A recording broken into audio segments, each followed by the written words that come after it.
Hello, everybody. Je ne vois pas d'autre solution que de mettre des quotas.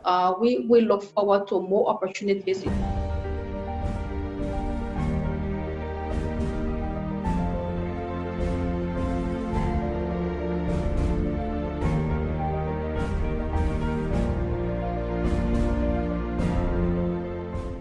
Les thématiques de recherche actuelles ont trait à l'étude des systèmes de culture, au cycle des nutriments, à l'agroécologie, à l'agroforesterie. Récemment, j'ai travaillé sur un projet où on a vu les performances des palmeraie villageoises auxquelles on associe des cultures vivrières à leur jeune âge et leurs performances en fonction de la gestion technique de ces palmeraie-là. Ensuite, je me suis occupé de voir les pratiques agricoles vis-à-vis de la dynamique du carbone des sols. Tout ça dans l'idée de l'atténuation des effets des changements climatiques.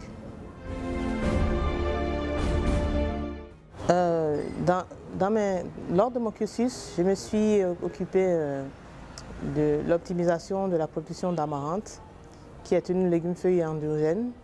Et on a vu comment on pourrait augmenter le rendement de cette légume-feuille en utilisant des engrais, des sources organiques localement disponibles. Ça a participé à l'objectif de fin zéro, parce que c'est une légume-feuille traditionnelle, accessible. On a optimisé sa production en utilisant des engrais disponibles localement. Tout ça, c'est très passionnant, très motivant d'aider les gens à bien se nourrir, de préserver l'environnement pour que les générations à venir n'aient pas à souffrir, d'avoir à vivre dans un cadre de vie dégradé. La femme africaine porte les valeurs de l'Afrique, qui sont des valeurs de chaleur humaine, qui sont des valeurs d'humilité. Et mon métier, c'est un métier de contact. Ces valeurs-là, notamment l'humilité, ont été très importantes et sur lesquelles j'ai pu m'appuyer pour développer ma recherche en tant que femme africaine. C'est important de pouvoir transmettre toutes ces valeurs-là et de les porter lorsqu'on travaille dans le milieu africain. Les stéréotypes du milieu africain sur la femme sont quand même présentes. Il y a cette perception de la femme scientifique comme une femme pédante, trop ambitieuse, qui ne respecte personne, arrogante à la limite. Ce sont les principaux stéréotypes de la femme africaine et avec lesquels on fait toujours des perceptions négatives pour la plupart, mais également des perceptions qui sont encourageantes dans une certaine mesure parce qu'il faut se battre pour y rester. La contribution de la femme africaine n'a pas trop de visibilité, il vaut mieux le dire.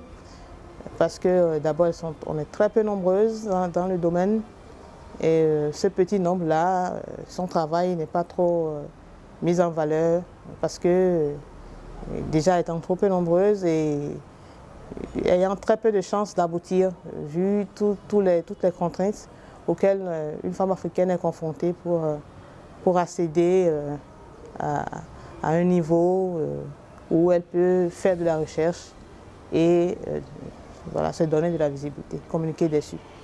Donc la femme africaine, dans son travail en tant que scientifique, n'a pas trop de visibilité pour l'instant. Les femmes de mon pays qui voudraient se consacrer à la recherche, je leur conseillerais de s'armer de beaucoup de courage, de beaucoup d'abnégation, de persévérance, mais aussi de bien choisir leur conjoint. C'est extrêmement important. De vivre avec quelqu'un qui comprenne les défis de la vie de scientifique, qui ait l'esprit assez ouvert pour comprendre un certain nombre de choses liées à la vie de la femme en sciences. Je crois qu'à ce niveau, pour promouvoir l'égalité entre les hommes et les femmes dans la recherche, je ne vois pas d'autre solution que de mettre des quotas.